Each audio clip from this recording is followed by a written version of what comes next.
Pandian store சீரியலில் அடுத்து வர எபிசோடில் நம்ம பாண்டியன் இருந்துட்டு வெளியே கொஞ்சம் வேலை இருக்குன்னு சொல்லிட்டு நம்ம சரவணனையும் நம்ம பழனியும் பார்த்துக்க சொல்லிட்டு அங்கேருந்து கிளம்புறாங்க. அதுக்கு அடுத்ததாக ஒருத்தர் பொருளாக வாங்குறதுக்கு வராங்க. முட்டை 4 பேக் பண்ணுங்க அப்படின்ற மாதிரி ஒரு லிஸ்ட்டை கொடுக்குறாங்க. அதுக்கு அடுத்ததாக தங்கமயில இருந்துட்டு நானே இந்த முட்டையை பேக் பண்ணுறேன்னு சொல்லிட்டு அவங்களால பேக் பண்ணவே தெரியல.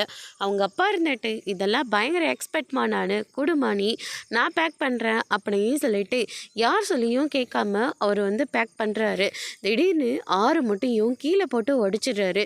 இதை பார்த்த பழனி சரவணெல்லாம் பயங்கரமாக கோவப்படுறாங்க.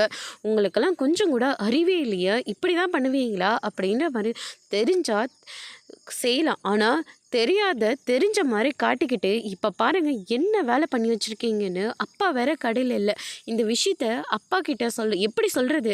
ஒரு சின்ன பொருள் ஒடிஞ்சா கூட அப்பாவால் தாங்கிக்கவே முடியல. இப்படி பண்ணி வச்சுருக்கீங்க, இதெல்லாம் உங்கள் லிஸ்ட்டில் தான் நான் எழுதி வைப்பேன் அப்படின்ற மாதிரி சொல்லிடுறாங்க. உடனே தங்கமயில இருந்துட்டு என் அப்பா என்ன தெரிஞ்சா பண்ணார், தெரியாமல் தானே பண்ணார், அதுக்கு எதுக்கு இப்படி திட்டுறீங்க அப்படின்னு சொல்லிட்டு கேட்கவும், ஏன் உங்கள் அப்பா என்ன எனக்கு தெரியாத நான் சொன்னார், எனக்கு எல்லாமே தெரியும் தானே, பயங்கர எக்ஸ்பர்ட்னு தானே சொன்னார், தெரியலன்னு அவர் சொன்னார். இங்கே பாரு, அவர் கணக்கில் நான் எழுதி வைக்க தான் போகிறேன். ஏற்கனவே ஒரு மாதத்துக்கு தேவையான பணத்தை வேறு மளிகை பொருள் எல்லாமே எடுத்துகிட்டு போயிருக்காரு. பணத்தில் 2000 ரூபாய் வேறு கம்மியாக இருக்குது. எனக்கு என்னமோ இவர் மேலே தான் சந்தேகமாக இருக்குது அப்படின்ற மாதிரி சொல்கிறாங்க. அதோட பிரம்ம முடிச்சிருக்காங்க.